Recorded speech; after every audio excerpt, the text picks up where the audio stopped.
परमेश्वरः गुरुः साक्षात् परब्रह्म तस्मै श्रीगुरुवे नमः। अज्ञानतिमिरान्धस्य ज्ञानाञ्जनशलाकया चक्षुरुन्मीलितं तस्मै श्रीगुरुवे नमः। अखण्डमण्डलाकारं व्याप्तं येन चराचरं तत्पदं दर्शितं येन तस्मै श्रीगुरुवे नमः।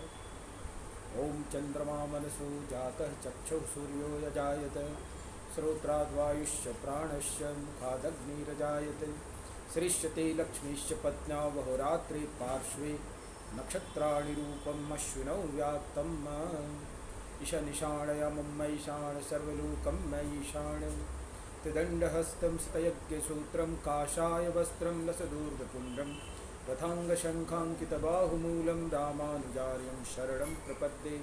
काषायं यज्ञसूत्रं शुचिवपुषि तथा चौर्ध्वपुण्ड्रं च भाले यस्यास्ते दक्षहस्ते कलिकुमतिग्रीनेन्द्रवज्रं तदण्डं संसाराग्निप्रशान्ते जलमलं दारुपात्रं पवित्रं श्रीविश्वक्सेनसूरेः पदकमलयुगं श्रेयसे संश्रयामि अमर्यादक्षुद्रश्चलमतीर्षुयाप्यसबभू कृतघ्नो दुर्माणि यस्मत्करः पापिष्ट कथमहवितो जलधेरपारा दूतीर्णस्तौ परिचरेयं चरणे। आप सबको गुरु पूर्णिमा पर बहुत बहुत बधाई। बड़ा ही पवित्र दिन है। कहा जाता है कि जब मनुष्य के जीवन में गुरु मिल जाते हैं तो उसका दूसरा जन्म हो जाता है। इसलिए जो गुरु से दीक्षित होते हैं या जिनके गुरु हैं जब से बन जाते हैं उनको द्विज कहा जाता है, दूसरा जन्म। बेशक उसके पहले वाले जन्म माता पिता के संस्कार इत्यादि का ज्ञान हो अथवा न हो, लेकिन जीवन का नियम बदल जाता है गुरु के मिलने के बाद। अगर जीवन बदल जाए या जो बदल सके सही अर्थ में वही गुरु है। और गुरु की परिभाषा बहुत तरह से दी जा सकती, मेरे समय से ऐसा भी दी जा सकती, जो जीवन को बदल दे, जो आपका जीवन का लक्ष्य को बताए और बता करके उस मार्ग पर चलने के लिए आपको प्रेरित करे। इसलिए हमारे सनातन धर्म के में कई संप्रदाय हुए। संप्रदायों का मतलब मार्ग होता है, उसकी संकीर्णता से बहुत सारे लोग व्याख्या करके उसे बड़ा दूषित कर देते हैं। कृपया आप ऐसा न समझें। संप्रदाय एक मार्ग है, विभिन्न मार्ग हो सकते हैं। आपके लक्ष्य, आपका लक्ष्य मानव जीवन का अंतिम लक्ष्य जो है वो ईश्वर की प्राप्ति ही है। चाहे आप धन प्राप्ति करें, विद्या प्राप्ति करें, सुख भोग करें, करना चाहिए। अगर आप मानव जन्म लिए हैं, आप भोग भी करने आए हैं और भोग करें, लेकिन भोग का मतलब गलत मत लगाइएगा। ये सारे इसलिए होने चाहिए कि हम जीवन को ठीक से जी पाएँ, सरलता से जी पाएँ, सुगमता से जी पाएँ, और अंतिम लक्ष्य ईश्वर ही होना चाहिए। तो गुरु इन सारे सुविधाओं को देते हुए अंत में ईश्वर तक जोड़ दे और खुद वहाँ से अलग हो जाता है। सही अर्थ में गुरु की ये परिभाषा है। गुरु संपूर्ण जीवन दे देता है। ज्ञान के अभाव में हम बहुत दुखी होते हैं, हमें पता ही नहीं था हमें क्या करना है, हमें कैसे जाना। ये भी पता हो, इच्छा हो कि ये मुझे करना है, लेकिन कैसे करना है इसका भी ज्ञान गुरु ही देते हैं। गुरु अलग अलग जीवन के विभाग में अलग अलग तरह के जरूर होते हैं। वो शिक्षा दे, वो आपके इंजीनियर डॉक्टर्स बनने के लिए भी आपको सही मार्ग देते, ज्ञान देते। उसके बाद हमारे आध्यात्मिक गुरु हमारे आध्यात्म तक पहुँचाते। सब गुरु रूप ही हैं। हर शिष्य उनका आदर करे, उनको उचित सम्मान दे, और गुरु की भी अपनी मर्यादा है, अपनी मर्यादा में जरूर रहे। सही अर्थ में जो गुरु है वो तो मर्यादा में रहता ही है, लेकिन कभी कभी नकली गुरु भी होते हैं, तो उनको अपनी मर्यादा में रहना चाहिए। और कहा जाता है, मैं जिस भोजपुरी भाषा बोलने वाला क्षेत्र का हूँ, तो उसमें कहा जाता है कि पानी पियो वो छान के और गुरु बनाओ जान के। यानी पानी छान कर पीना चाहिए शुद्ध हो, और गुरु सब समझ के बनाना चाहिए। गुरु किसी को भी नहीं मान लेना चाहिए। नहीं तो बहुत तरह के कालनेमी जैसे गुरु भी होते हैं, ऐसा नहीं है। तो गुरु का सही चुनाव होना चाहिए। और अगर आप सचमुच में जिज्ञासु हैं तो आपको गुरु अपने आप मिल जाते हैं।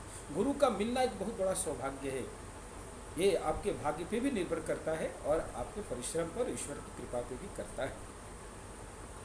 तो गुरु जितने संबंध हैं मेरे विचार से गुरु का संबंध सबसे बड़ा संबंध है। माता पिता पालन पोषण करते, प्रेम देते, लेकिन उनका भी एक अर्थ होता है कि मेरा बेटा ये बन जा, वो बन जा, उससे उनका लाभ भी है। लेकिन सही अर्थ में गुरु को देखिए तो आपको अपने लक्ष्य तक पहुंचाने का अथक प्रयास करता है। लेकिन उस प्रयास के बाद क्या गुरु आपसे कुछ चाहता है? अगर चाहता है तो शायद उसकी गुरुता में थोड़ी कमी है। उसकी स्वार्थ सिर्फ इतना होता है कि आप अपने लक्ष्य को प्राप्त कर लें सही ढंग से और सुगमता से। गुरु का सिर्फ इतना ही स्वार्थ होता है, इसके बाद कोई स्वार्थ नहीं होता है। जीवन का हर संबंध थोड़ा थोड़ा स्वार्थ से जरूर जुड़ा हुआ है, प्रत्यक्ष या परोक्ष, लेकिन गुरु का संबंध स्वार्थ से बिल्कुल जुड़ा हुआ नहीं होता और होना भी नहीं चाहिए। उसका सिर्फ और सिर्फ एक ही लक्ष्य है कि शिष्य अपने परम लक्ष्य को आसानी से, सुगमता से प्राप्त कर ले, उसमें उसकी स्वार्थ की सार्थकता हो जाती है। इसलिए ये बड़ा ही अद्भुत, निस्वार्थ और उत्तम संबंध है। जरूर हर आदमी को अपने गुरु की आदर करना चाहिए। आप क्या दे सकते हो? उसको आदर ही दे सकते हो, और आदर ही बस गुरु को ले लेना चाहिए। गुरु तो इसकी अपेक्षा नहीं करना चाहिए कभी गुरु को, लेकिन शिष्य का भी तो कुछ अपना कर्तव्य बनता कि बिना अपेक्षा के भी हम कुछ दे तो उसको आदर दे। मैं भी वैसे तो एक अध्यापक हूँ, भौतिक विज्ञान का अध्यापक हूँ, लेकिन कभी मैं अपने आप को गुरु पद पर मान करके या टीचर मान करके कभी नहीं पढ़ा पाता, क्योंकि मुझे पता है जिन गुरुओं को मैंने प्राप्त किया है भाग्य से, सौभाग्य से, ये मेरा परम बड़ा सौभाग्य था कि मुझे बहुत अच्छे अच्छे गुरु मिले, चाहे आध्यात्मिक गुरु हों या हमारे पढ़ाई लिखाई के लिए जो उन्होंने अपना ज्ञान दिया, हमारे कॉलेज, हमारे स्कूल्स के अध्यापक। मैं उनको सबको अभिनंदन करता हूँ और उनका बहुत बड़ा अनुग्रह मानता हूँ अपने जीवन पे। मुझे जीवन में जाने के हमारे पिता का कुछ और ध्येय था कि मैं कुछ और बनूँ, एडमिनिस्ट्रेशन में जाऊँ, एट्सेट्रा एट्सेट्रा। लेकिन जिन गुरुओं से मेरा प्रेम था और उनकी जब मैं पढ़ाने की शैली को देखा तो मुझे बड़ा अजीब सा लगाव हो गया, और मुझे लगा कि मुझे जीवन में ऐसी शैली अपनानी है। तो गुरु की शैली तो गुरु बन के, मतलब टीचर की शैली तो टीचर बन के ही अपनाई जा सकती है। तो इतना बड़ा छाप पड़ा कि मैं बचपन से मेरी चाह भी थी कि मैं स्कूल, कॉलेज या जहाँ भी जिस भी तरह की मैं शिक्षा दूँ।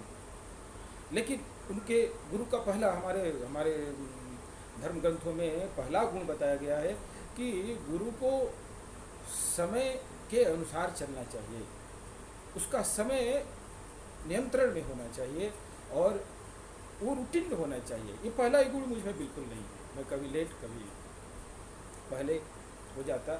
इसलिए उन जितने गुण हैं उसमें कुछ भी गुण मैं पाता नहीं। सिर्फ इतना कि मैं शायद जो थोड़ा मोड़ा पढ़ा हूँ, जानता हूँ, उन बच्चों तक पहुँचा पाता हूँ, लेकिन सिर्फ ये कर लेना ही गुरु का काम नहीं होता। इसलिए मैं अपने आप को कभी उस पद पे प्रतिष्ठित नहीं कर पाता, और मेरा ये लक्ष्य भी नहीं है।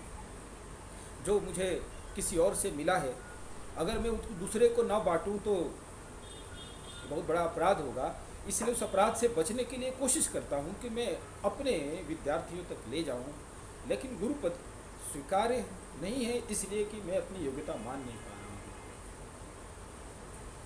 आगे गुरु सबसे बड़ा संबंध है, इस बात को तो हम कह ही रहे हैं और इस बात को हमें मान भी लेना चाहिए।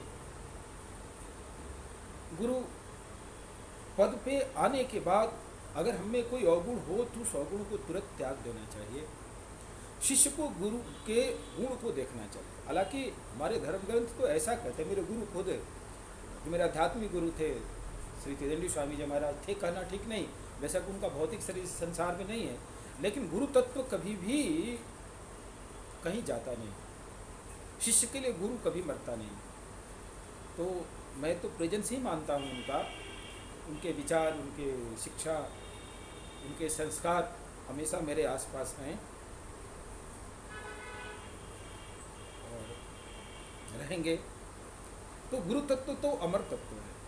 तो उनके अनुसार उनका ये मानना था, मैं एक बार उनके प्रवचन में सुना था कि भगवान का आप अनुकरण नहीं कर सकते पूरी तरह। भगवान राम ने सीता को आग में परीक्षण के लिए रख दिया, तो आपको, तो उनको मानने वाला भी अपनी पत्नी को आग में रख दे तो पत्नी की पत्नी जाएगी और जेल भी जाएगा।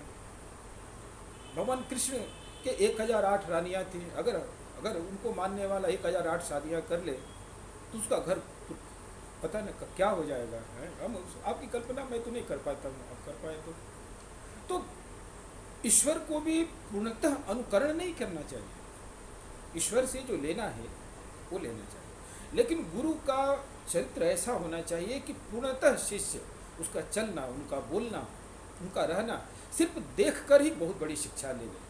केवल उनकी जीवनचर्या को देखकर समझकर भी उसका जीवन पूर्ण हो जाए। कभी कभी गुरु को कुछ बोलना नहीं पड़ता, गुरु के केवल दर्शन से ही सब कुछ मिल जाता है कि उस गुरु में अगर चरित्र है, उस गुरु में अगर पूर्णता है तो शिष्य के लिए बोलने की भी जरूरत नहीं। तो गुरु का चरित्र ईश्वर से भी बड़ा होना चाहिए। और इसे हमारे धर्म ग्रंथों में कहा भी गया है कि गुरु का स्थान ईश्वर से पहले है, ईश्वर से पहले।